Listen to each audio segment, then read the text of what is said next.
found my dream. Hello. And so that made me really think about how many people are really living their dreams.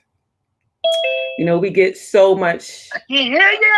Oh, oh, wait a minute. Hold on. Can you hear me now? Yes. Can you hear me now? Can you hear me now? Can you hear me now? Okay.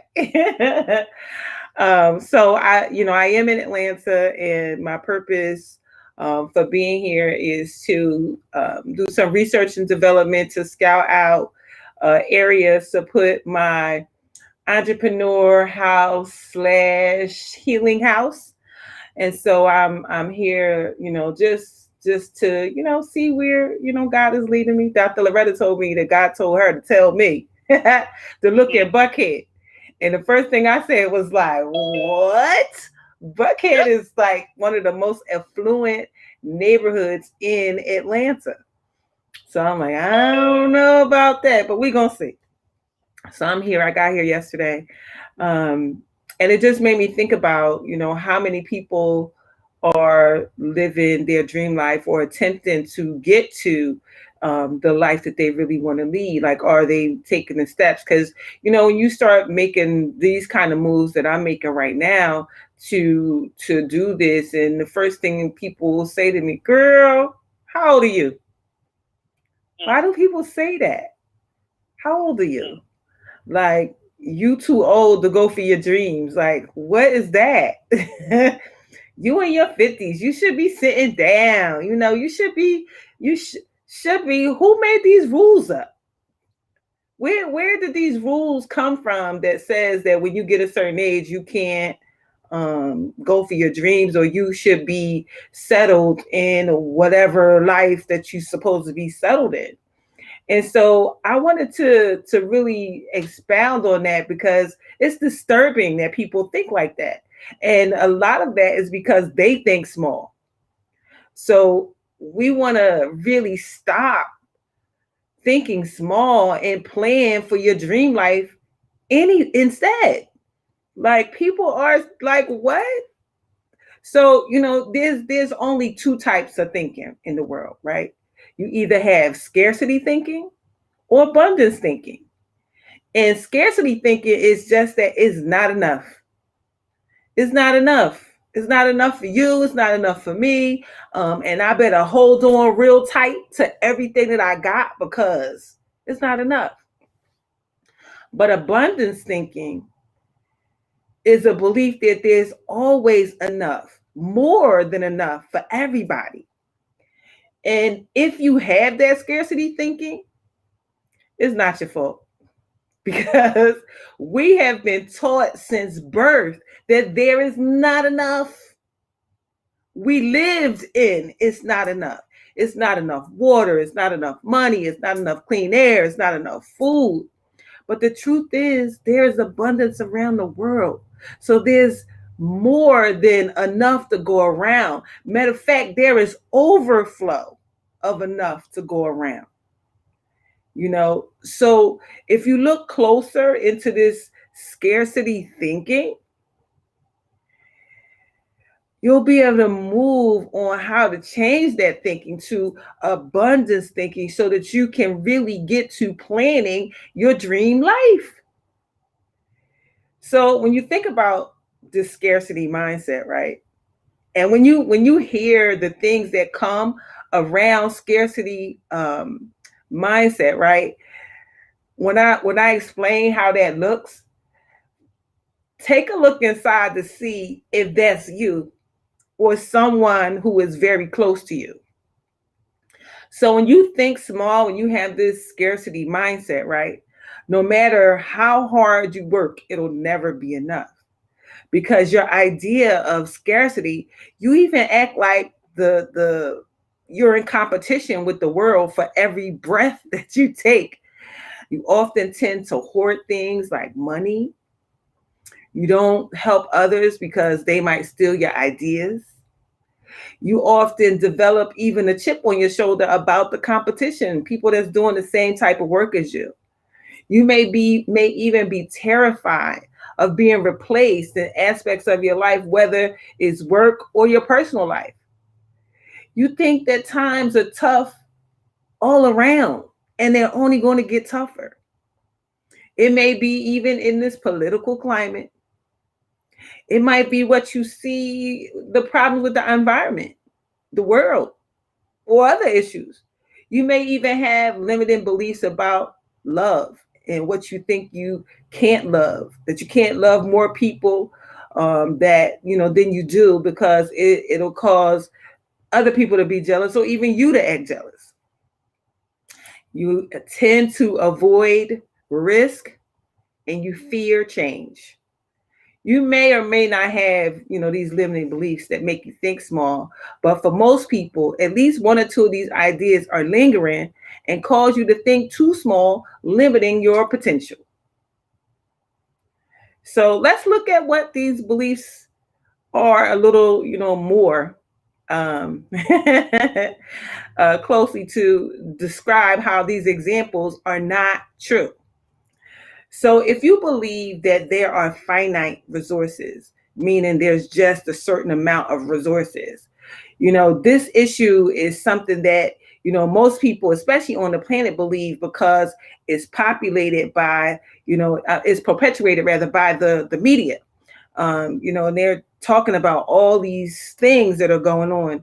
Just a simple understanding of nature and science can get rid of this idea in your head forever. So if you use the example of energy and water, right? Is it really true that fresh water is limited on the earth naturally?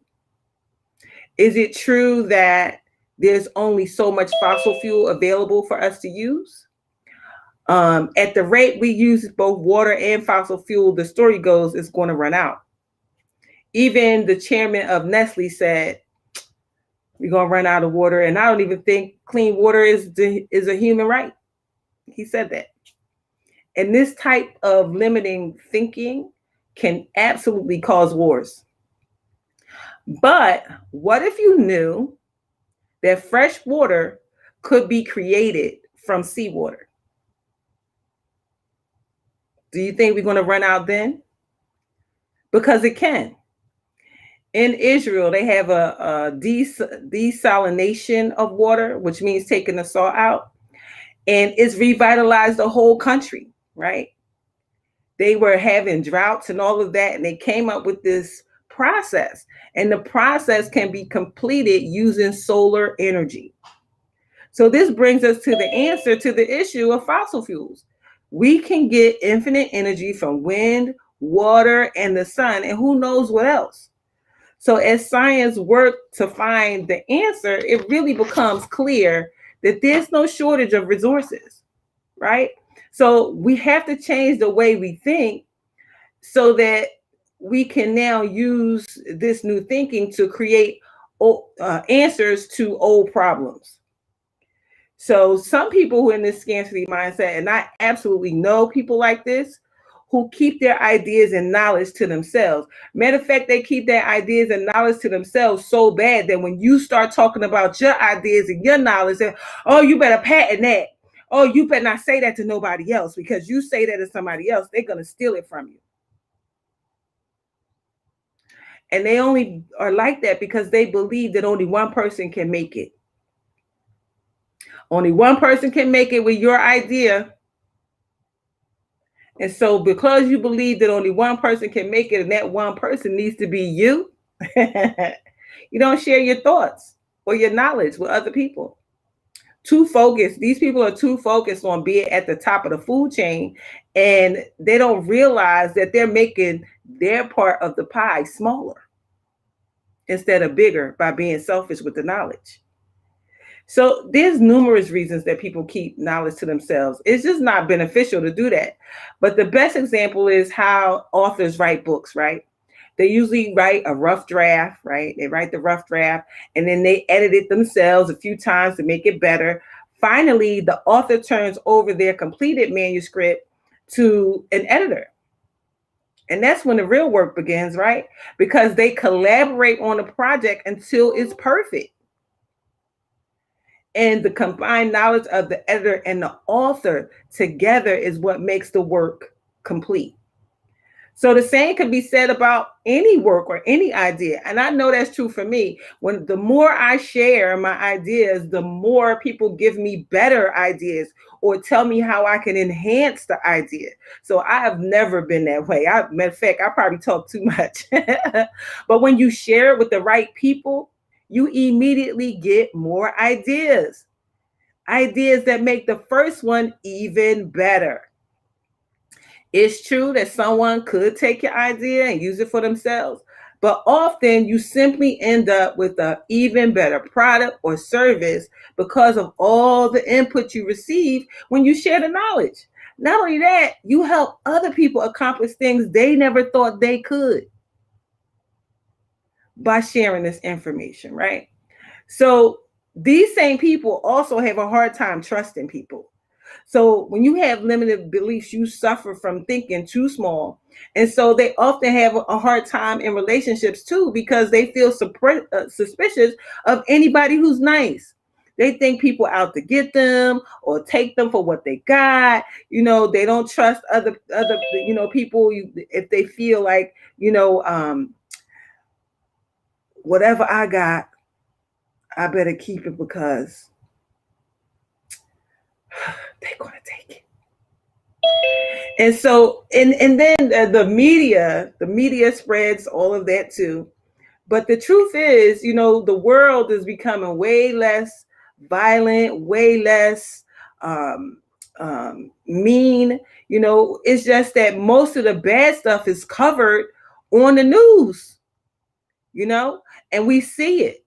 But there's so much good stuff. I'm so glad because like a lot of now this is news and some of the things that pop up on social media, they show people being nice. They show people showing acts of kindness. If you just look at the news, and right now I feel like we are even cut off from everything that's happening in other parts of the world.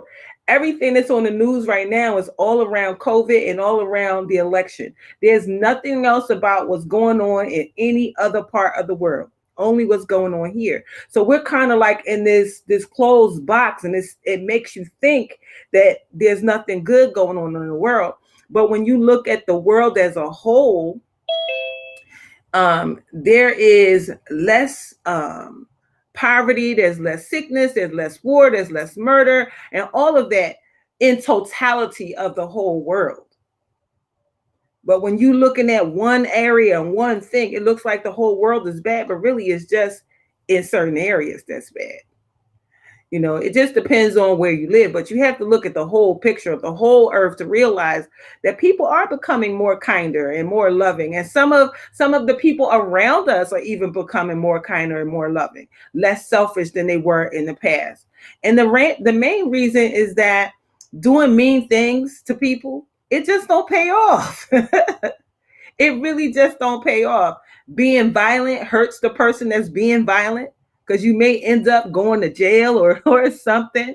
It's being a bad person just doesn't pay off. So fewer people are doing it.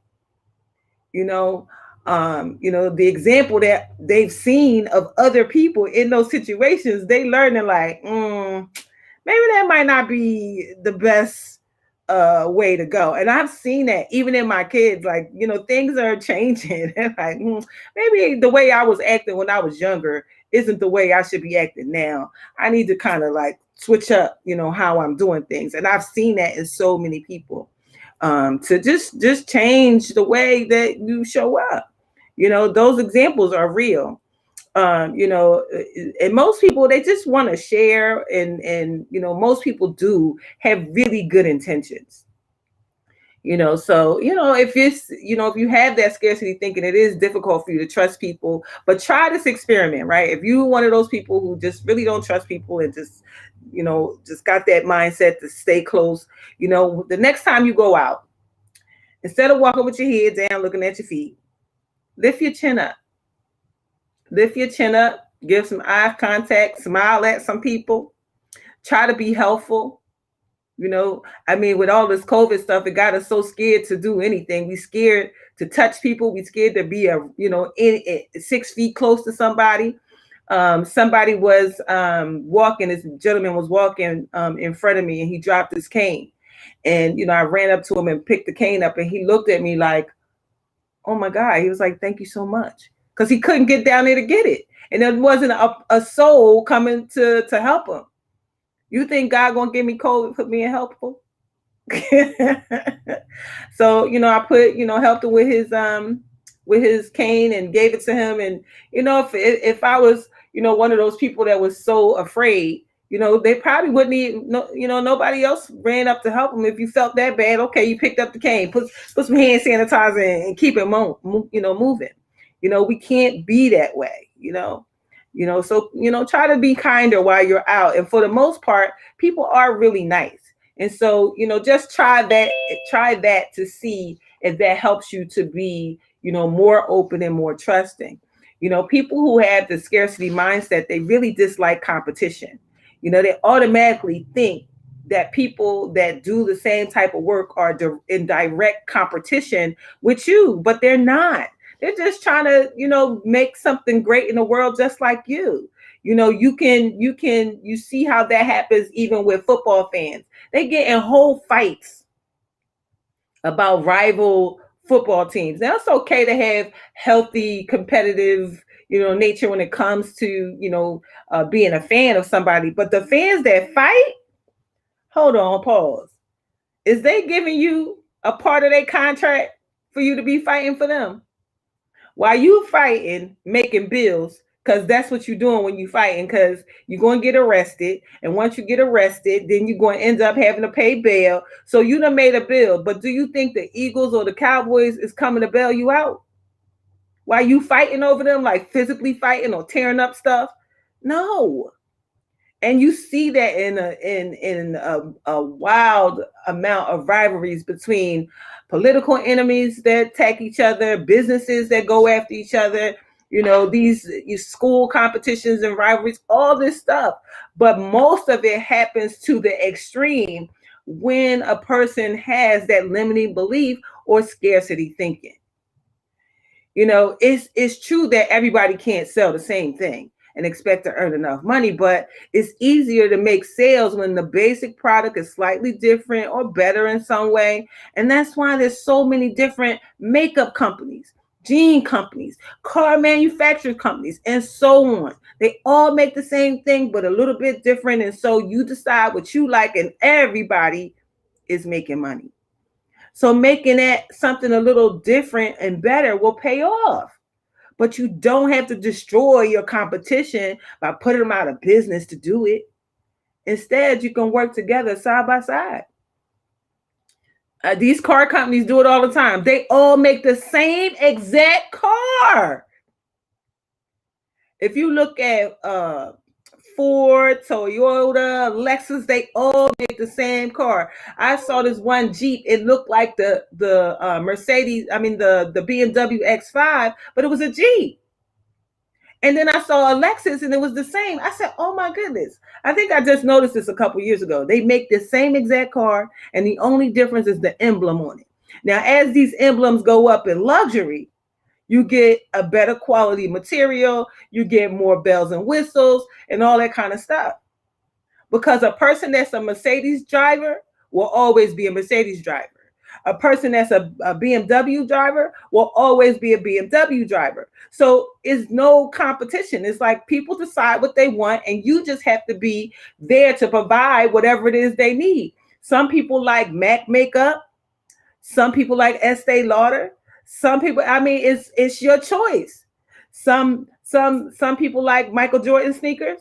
Some people like Reebok sneakers. So, you can choose. So it doesn't mean that we can't sell sneakers. You just have to sell sneakers, tennis shoes, what people call them. Depends on where you are in the world, right? Sneakers, tennis shoes. Some people is getting their hair done by a natural stylist. Some people is going to the Dominicans, getting their hair blown out straight. So it's so many things that people do exactly the same industry, but they just do it a little bit different so you can build, your business that way. Sometimes at industry events, right? The competition, they get together at all these different industries, all in the same room. Like car companies will have an event and all the car companies will be there, or a hair show, all the hair vendors will be there. This kind of hair, that kind of hair, this kind of makeup, anything around beauty is in there, right? And so the smart people will work hard to meet other smart people who like sharing. They talk together, they learn new ideas, and then they walk away knowing they can make their offerings better. And everybody is learning from everybody. It's not, oh, they sell here, let me mark my price down, or let me do this. You have confidence in who you are in the marketplace, you just blow out. You know how many health and well-being coaches there are? You know how many people saying the same exact thing that I'm saying, but just saying it their way? I heard Lisa Nichols explain it the best. She was on the movie The Secret, right? She said, here we are, 27 different secret teachers teaching the same thing 27 different ways. And you can't be concerned about what somebody else is teaching. Be concerned about what you're teaching and be the best at it. And so out of 27 secret teachers, we only know certain ones, right? We know Lisa Nichols, we know Jack Canfield, we know Bob Proctor, we know John Assaraf. Let's see, who else? Who else is it? But it was 27. It was 27 teachers. But who do we remember? So each of us have, right, Michael Beckwith. Yes, I remember him too. There are people that they resonate with you. And those people that resonate with you will be the ones who teach you. And then there's people that you don't resonate with, but your neighbor resonates with them. So it's not a real competition. It's, even the Bible says we all have a nation of people that's assigned to us, and those people will come to us. Doesn't matter what the competition is doing. Lisa Nichols said people used to come to her and say, oh, I wanted to be a coach, but I'm not going to be one because you already one. And then she said, well, why would you not do that? I'm not you. I'm not going to show up like you. And I remember when I started my women's organization, I was talking to one of the state representatives, and her question to me was, what makes your organization different from any other one that we have in the Philadelphia market? I said, one sentence, and that was, they ain't me. That's all I said, was they ain't me. They're not going to show up like me. They're not going to share like me. They're not going to do what I do. And she just looked at me and said, well, first time I got that answer, and I end up getting an activity grant because of it. Really, like you just have to show up. It's absolutely a whole bunch of organizations all around. And we do sometimes think, okay, well, they already doing that and they already doing that. Well, I'll just join them. And you join them and you see how you are already different than them. That's why you still have to show up doing that thing that's been sitting on your heart for so long. For so long. And scarcity thinking also leads into this pessimistic thinking. When you think too small, you tend to be pessimistic about your future. The glass is half empty. When we all know the glass is really half full. But and when you think about it, people like this. They always think the end is near. Oh man, I wish I had did that 20 years ago because I ain't got that time now. How you know? How do you know? You're a fortune teller now. You don't know. They think that the world is about to end, and disasters is happening. People are not going to recover. Wars happen. But know this: disasters do happen, and people do recover. Wars do happen, and people recover.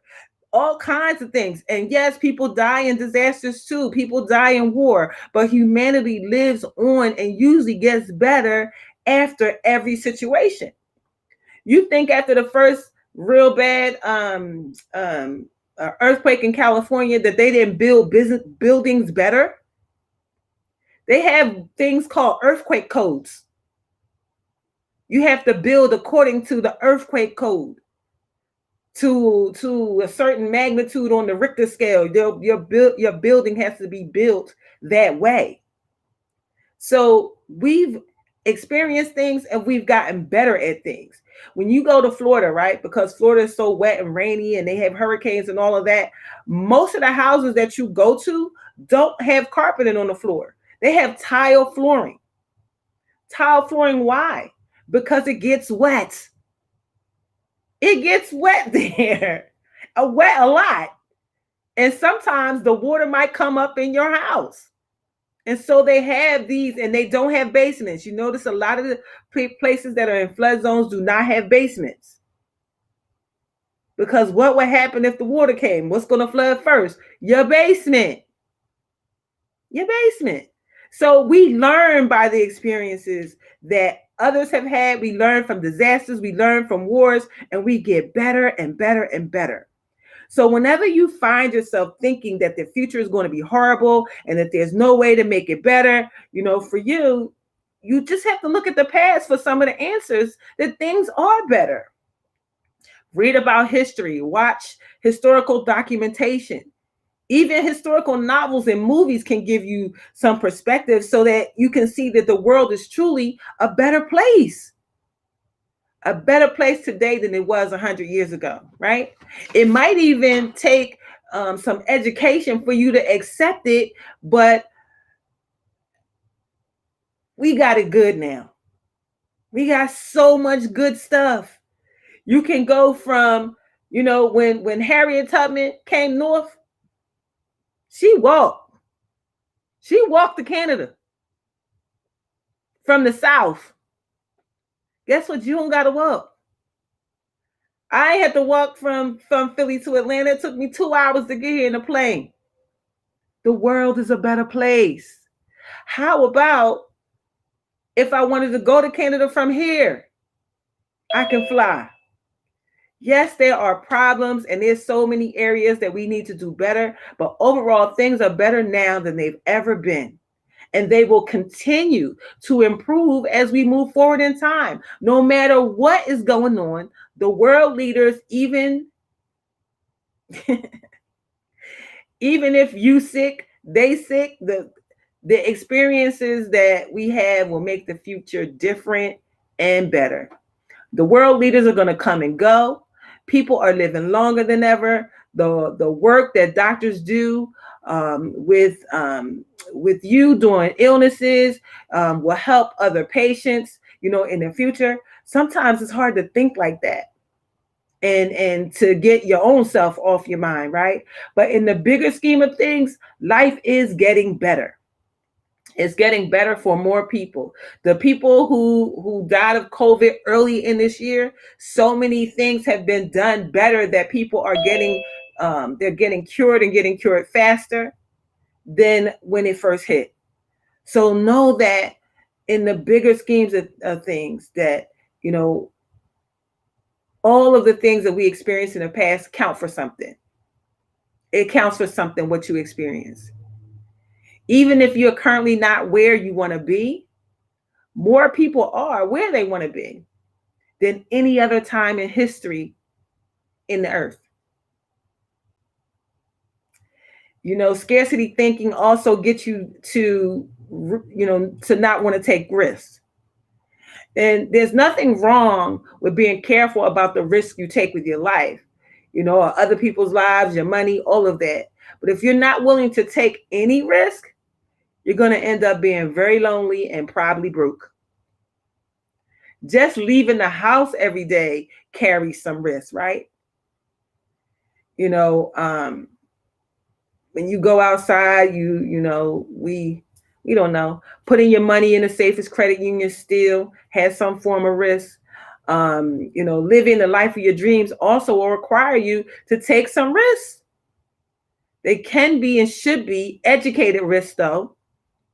Remember, taking no risk is also a dangerous choice because it could be even more riskier than not doing anything. So you need to do something new and something different. The truth is, scarcity thinking can cause you to make choices that are even more riskier than dangerous than abundance thinking. When you think big, you act in big ways without doing so blindfolded. Like, I know I want to bring this healing house to Atlanta, but I'm just not coming here with a stick and my goods on a bag, on the back of a bag. I made some phone calls, found where I was going to stay, made some appointments in advance of people that I want to. Yes, no hobo bags. I came down with some intentions to talk to some people, to get some information, to make a determination as to if this is the best place for a healing house. So you should conduct testing as well. You should put your feelers out as well for what you want to do, because if you don't, you risk having, being, and doing nothing. So you want to do your testing, get educated about the subject, then make smart choices based on the information that you have gathered, rather than just assume that you can't do something. As I talk to more people about my ideas, they talk about where they wanted at. Like, oh my God, we would love to have that. So I was thinking, Atlanta, and I was thinking, Florida, I was thinking California, but it's people in Nebraska too. It's people in Iowa too. It's people in Texas too. And this idea can go in so many places. Sometimes the people who think small also feel entitled to something that somebody else has, that they deserve it more than the person who got it. And if you feel that way about something, you should take a step back. Maybe you are smarter than that someone else. Maybe you are more deserving because you're a nice person and they're not. But obviously, you did not do the work to get what they have. Sometimes people are born with more advantages than others. We know that that's true. But being born to riches doesn't make you rich. Doesn't mean that you're living a dream life either. They could be miserable people, and we know a lot of miserable rich people. They got all the money in the world, all of the things in the world, but guess what they lack in? Love, connection, real love, real connection with people that they can trust. Because once you get in a certain bracket, it's like, is the people around you coming to you for money, or they coming around because they really love you? So they're not always that way. And so, even in Beyonce's latest song, she put in it how hard her life is. And she said it's so hard, she had to say it twice in the song. Being a mother and being a wife, she's not just an entertainer for us. She's also someone's mother. She's also someone's wife. She don't got three, not one baby. She got three. She got twins running around now. And I'm sure she can hire help and she can do all that, but it still doesn't change the things that come up for her as a mother and as a wife.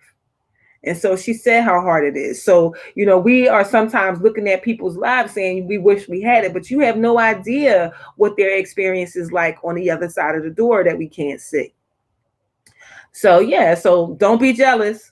Don't be jealous. You just want to, work on what it is that you want, for yourself, and, figure out what the steps is going to be for you. People can be very jealous of each other. So just check yourself and ask yourself, if that's you, are you afraid to do what they did so that you can experience the lifestyle that they have? And, if you're not afraid, why didn't you do it? Or why aren't you doing it? And the fact is, you're probably scared, or you don't think that you're smart enough or have enough experience.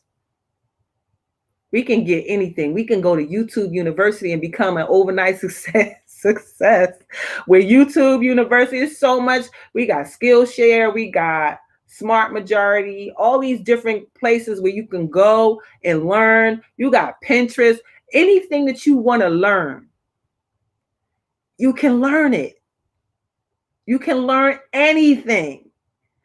And you put the time and the energy and the effort into it, And I promise you, whatever you try to get to, you're going to get to. As I take these next steps for this dream and vision that I've had since 2009, that's how long I've been holding this idea, since 2009. And as I start to talk about it and pull up my old notes and old records, the things that I thought that I was going to do back then has so evolved into something even so much bigger. And that's because I talk to people about it. And it's like, you know what you could do? You could add this or you can add that. And I'm like, oh my God. Yes, feelings of unworthiness are just feelings of I'm not enough. I'm not enough. Everything is the underlying. It's not enough. It's not enough. Or we're so fearful that we're going to make a mistake. And we ain't going to be able to recover from the mistake. Listen, you know how many times I moved to Atlanta? Y'all want to know? I moved in 2001,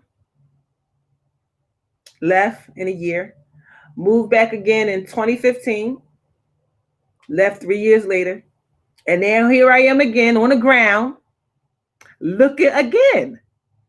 So you might have to regroup. You might got to pull back for a minute, but don't give up the dream.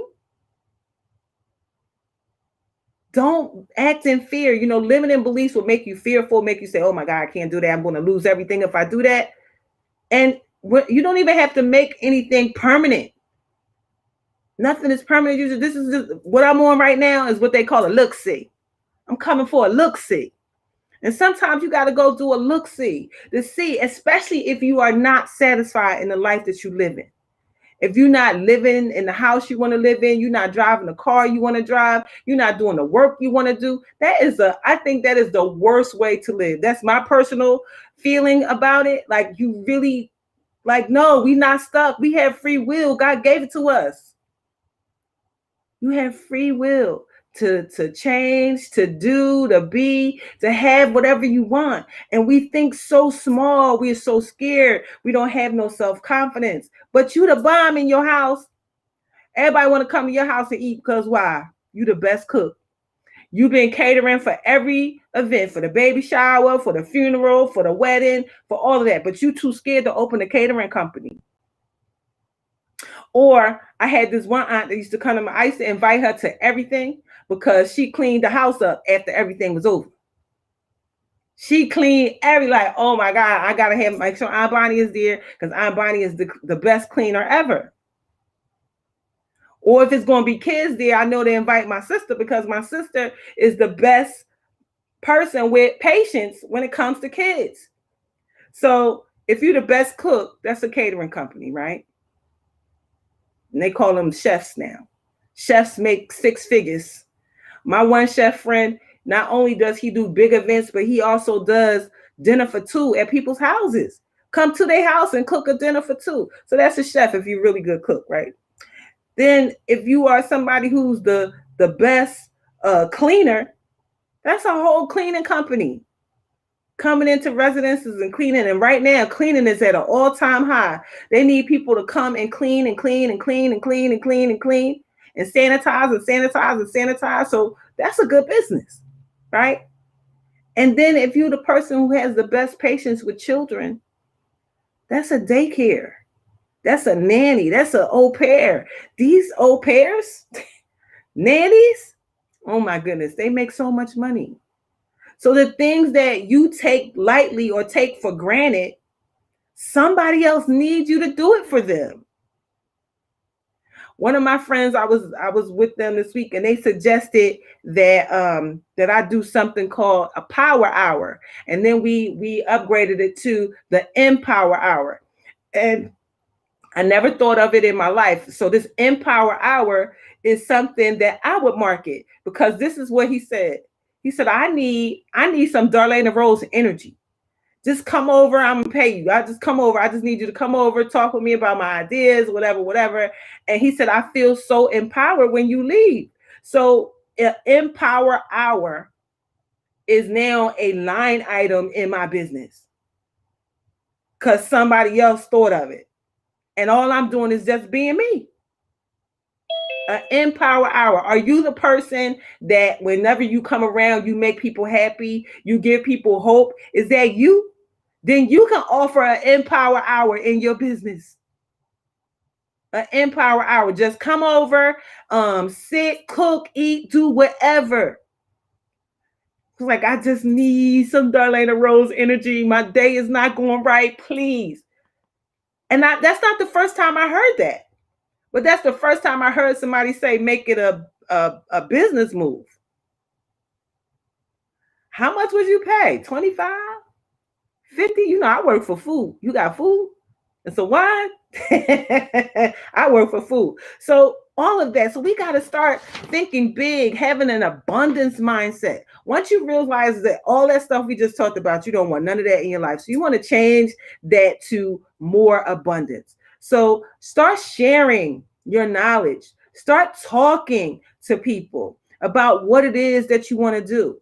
You know, one of the things say, I thought you was crazy for just teaching people. That's all you do is you just teach and you just share and you don't get paid and you just keep doing that.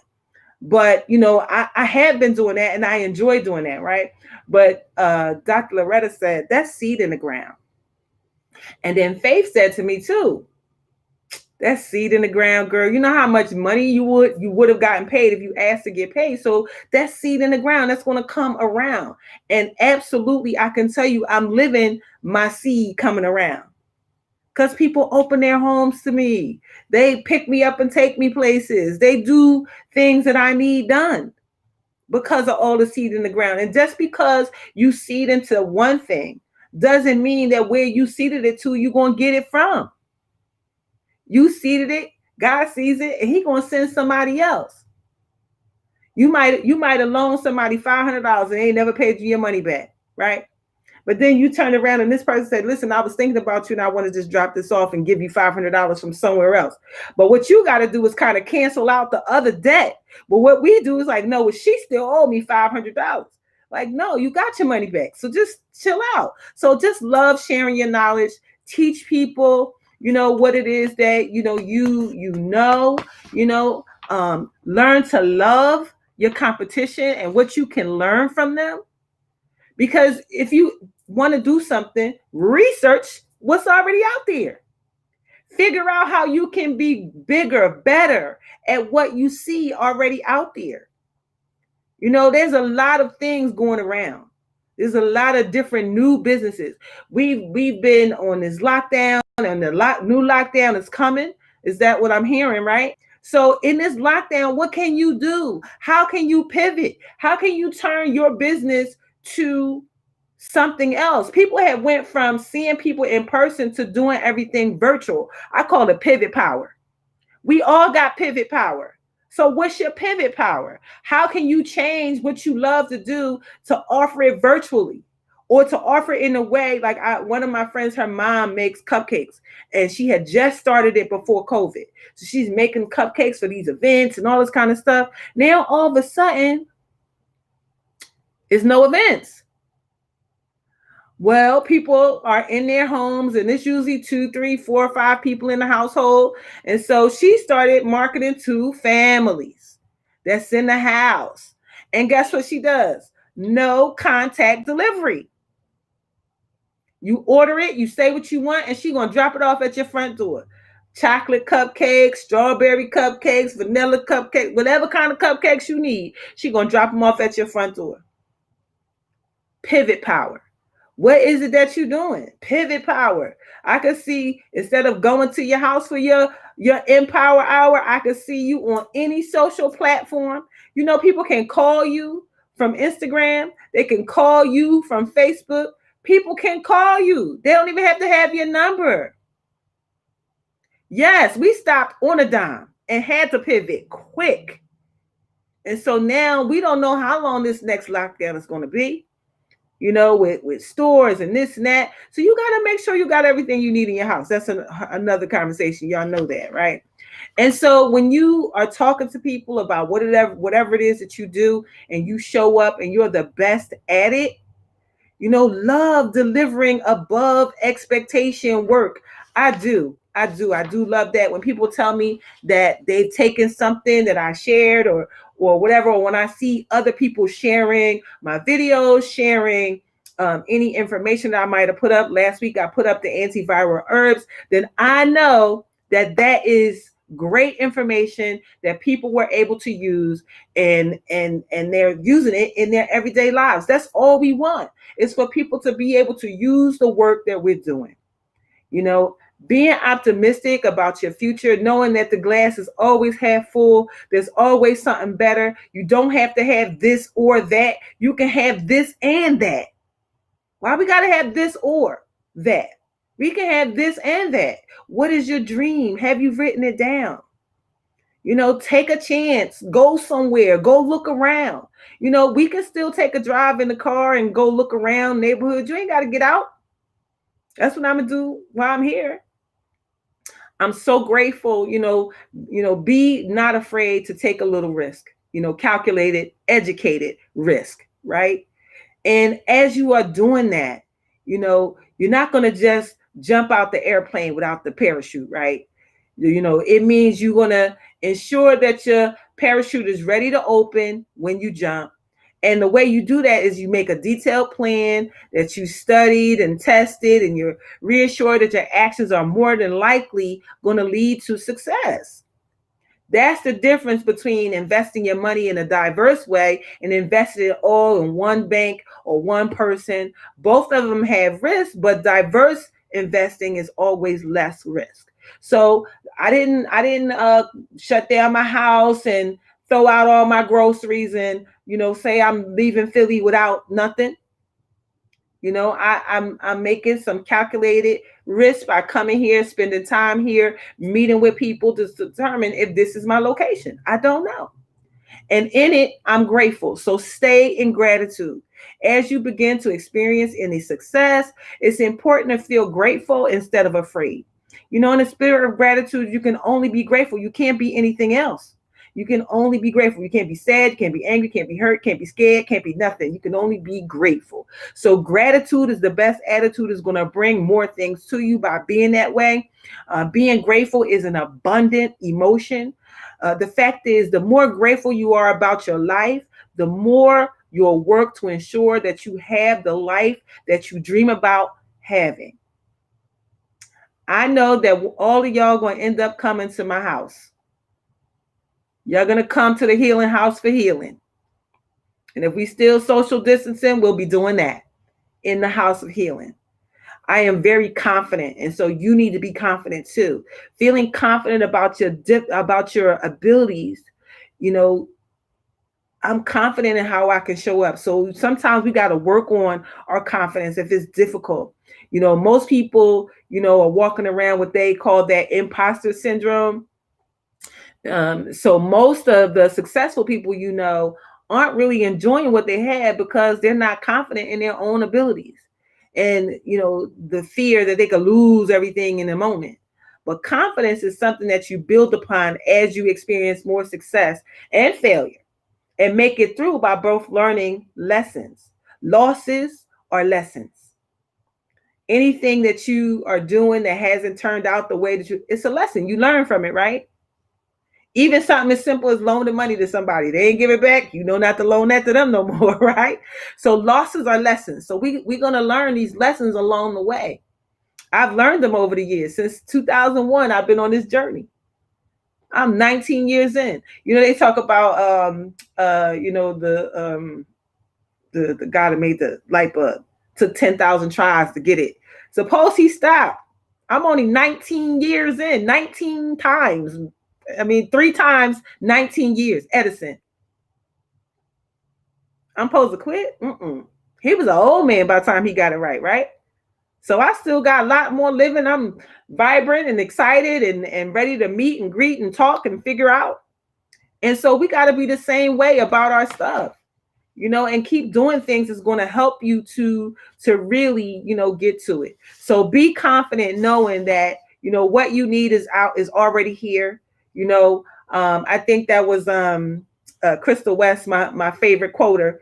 She was like, it's already here. You just got to make it, you just got to work to get it, here. So, You know, we gotta get to that life that we want to live. So, you know, part of that is going to be, you know, deciding what it is that you want. When do you want it by? You know, what's the reason? You know, having a reason why. You know, I've seen so many sick people in my life, so many sick people I've lost because, you know, yes, what I want wants me. That's what she says. What I want wants me. And what does it look like? You know, the Bible even tells us to write it down and make it plain. And what, you know, what methods will you use? What calendar system will you use to keep your goals in place? Define things that may or may not distract you. You know, we talk about smart goals that are specific, measurable, attainable, realistic, and timely. And then you want to write your goal out specifically so that you can determine that, you know, where you are with it. You know, so we want to stop thinking scarce, start thinking more abundant, and get to the life of our dreams.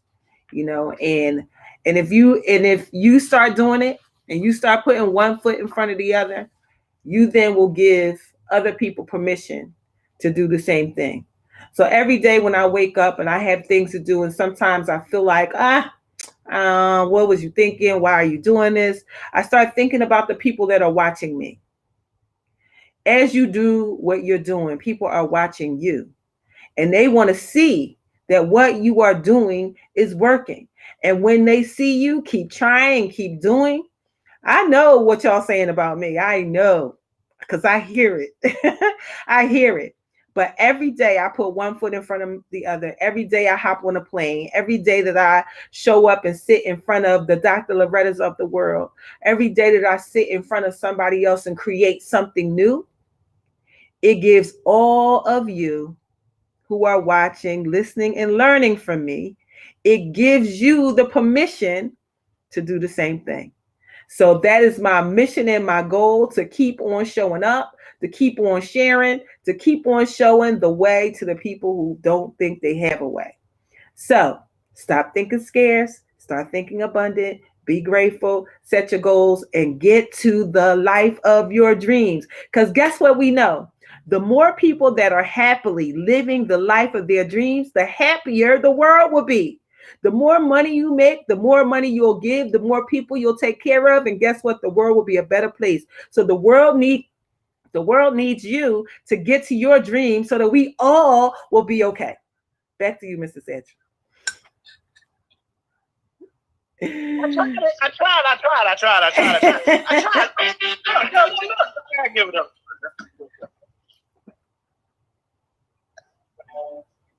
I can hear you. Wow.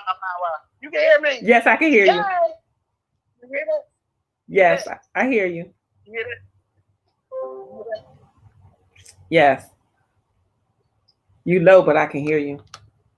OMG. Wow. Well, listen, let me say something to y'all all. If ain't nobody get nothing out of that show right there, that was right directed to Kim Satchel. If you ain't getting it, I got you, girl. Let me tell you something. Let me share something with you right now. I'm listening. And I gotta say this. That was an excellent statement that you made today. And it was definitely for me, because there's times, no matter where we are in our lives, that you got a low, you're gonna have them. Yeah. And at the end of the day, I woke up this morning and I was like, you know, looking at where things are working and everything is crazy. And then I'm saying, wow, maybe I'm going to just do this and say, nah, I ain't going to do that. Yeah, I'm saying, this class was for me today. Wow. Thank you so much, guys. Welcome. You look at your bank account.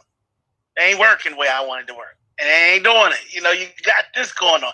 Companies that you worked for years, stuff ain't working out for them. So guess what? It ain't working out for you. But there's a reason for it all.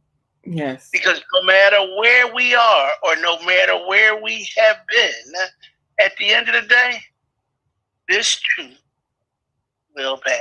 Will pass. Absolutely. I don't understand. It will pass, yes. No matter what. Yes. And we're going to always have them. I mean, no matter what. You don't get to a certain age, 56 years old, You don't get to a 70 like Desmond, and you don't have everything is just a beautiful day.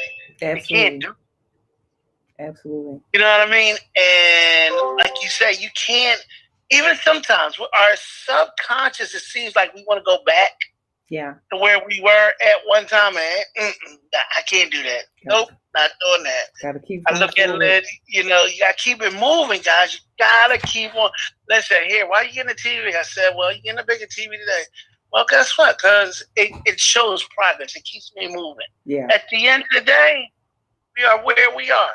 Yes. Right? Yeah. And I am so thankful for that message today.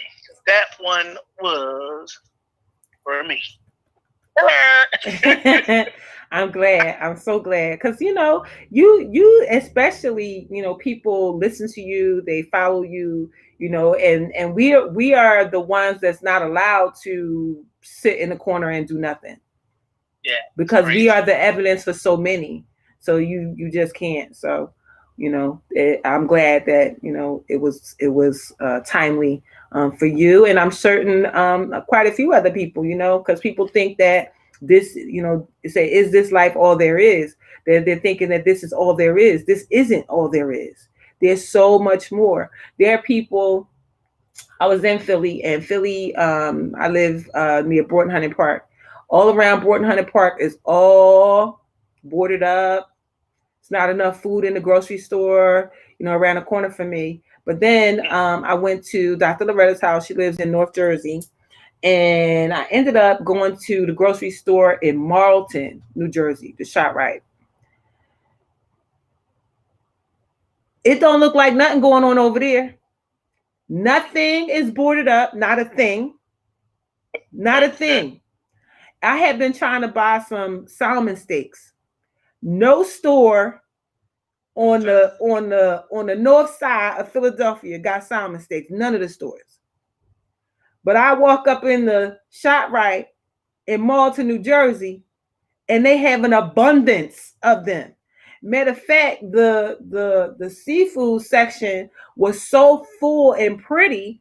I wanted to take a picture. But I started looking at people looking at me because first of all, I was like the only dark one in there. And so I'm like, oh, okay, let me not take pictures and bring more attention to myself. But I just walked around and I saw the entire store was fully stocked like nothing. So there are places in the world that are not having the same experience as you.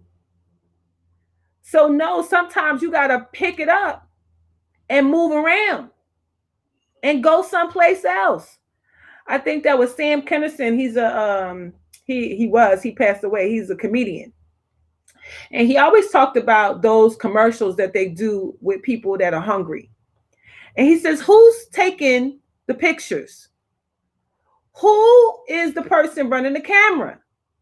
Why don't they give them some food while they're there taking these sad pictures? And, they take those pictures. And then after you take the pictures, why don't you help these people move? And tell them nothing grows here. Let's move. We're going to show you where you can go. So if you move, if you go, you'll find exactly what you're looking for. It is not the experience that you're having in the place where you are now.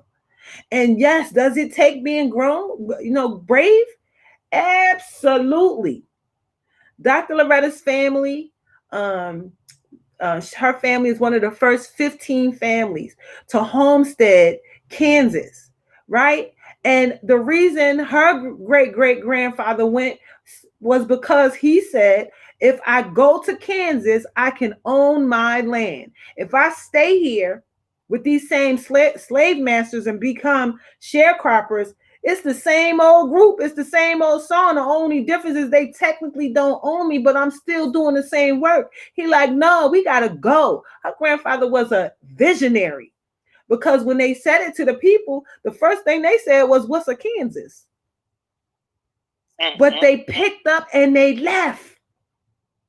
Nicodemus, Kansas is Nicodemus, Kansas is one of the first black towns. It is in the record books. I saw it in the African American Museum. And we have somebody that's a part of us that is from those descendants. And one of the things that she said was her great grandfather said, there's some people that are considered settlers and some people that are considered pioneers. He said, we are pioneers. We are creating, we're growing, we're doing something. Settlers are the people who, soon as the wagon wheel broke, they just settled where they were. So they weren't settlers. They kept going until they got to Kansas. And so that's who we are. We are pioneers. We're creating things that's never been done before. We're blazing trails that's never been blazed before. We're living in a world, a COVID world, that we don't know how we're supposed to work through it, but yet we are managing to do that. When people start talking about, oh, we locked down, oh, we this, oh, we that, I'm like, listen, our ancestors were slaves. They was born. Hello. Go ahead. We hear you. We hear you. Preach it, girl. Nicodemus, Kansas was chartered in 1877, y'all. Yes. So what are we sitting around and picking our noses? Absolutely. Amen. Absolutely. You know, we came from descendants of slaves that got beat every day, slaves that barely had food. Slaves that made chitlins and pig feet and pig ears because they thought that they was giving them the scraps, and now all of a sudden they're like, hold up, we gave them scraps and trash, and they made what with it? Listen, people have given us less and we've made more. Now you have everything. You got electricity, you got water, you got a house, you got access to making money because you got a job. So what's your excuse? You are free. We are free. And the only place you locked up is in your mind and in your mindset. Unlock your mind so that you can get to the life that you're supposed to have. Okay, let me get off the soapbox. You got me going. Yeah, I mean, really, like we have way more than our ancestors have, and we make more excuses than they ever did. I heard T.I. yesterday. He said excuses only sound good to the people that's saying them. Wow. Well, with that being said, ladies and gentlemen, I want to thank you for coming out here today. Miss Darlena, as usual, doing what you do so well. Y'all give it up for her one more time. She's done a wonderful job. As she continues to travel, she's a part of us, right? Yola looking wonderful over there. And ATL, we want to see Yola over there. Lisa, we see everybody. But we thank you all for sharing this platform. We're going to continue to move forward as long as I have breath. I will personally develop. Say that. Yes. Right. Yes. So with that being said, I appreciate each and every one of you. We'll see you on tomorrow. Y'all know tomorrow is a special day here where we're going to speak on. We have two people who. I got to talk to you guys tonight too. I'll call you and see if you got yours, Crystal and Sherry, that she will have her chapter. So we're going to move forward on that and be ready for all of that stuff. So with that being said, God bless, take care, take charge over your life, because if you don't, somebody else will. Somebody else will, and you won't like it. So you might as well go ahead and do it. Yes. God bless, take care, and take charge. God bless. Hello, my social media followers. I hope that you got some great information from today here with my Life-Changing Alliances family. We are together on our Zoom, and we've been on Zoom before Zoom was Zoom, okay? Every Monday through Friday, 9 a.m. to 10 a.m. If you want to be invited, shoot me a message, and I'll send you the sign in so that you can join us. But we have been, how long we been on Zoom, Shana? We've been on Zoom for 4 years, I think. 4 years at least, maybe going on 5. I don't know. The group is older than that. So, you know, we've been out here so we didn't have to pivot because we was already doing that. So hopefully you got some great information. You'll be able to take that and use it for yourself and for your life and your family. You can create the life of your dreams. Stop thinking so scarcely and think more abundantly so that you can create what it is that you're out in the world to do, that God has given you. You know, we always ask, what did God give you to do that you didn't have to learn, that you already came preloaded with? Because kids are that way too. So we are that way too. We just kind of tuck it down and not pay it any attention or whatever. But just know that you are amazing, and whatever it is that you're doing, you can get it. You can get to it. You just got to take the steps. So take the steps. I'll see you guys next Wednesday for Wellbeing Wednesday. We're just on Thursday because I was traveling to Atlanta. So I am in the Atlanta market for the next, I don't know, week or two to see what's going on. So hopefully I will see those of you who are in this market while I'm here. In the interim, you know, take care and take charge. Just like Mr. Satchel said, if you don't take charge of your life, somebody else will, and you won't like it. So, bye for now.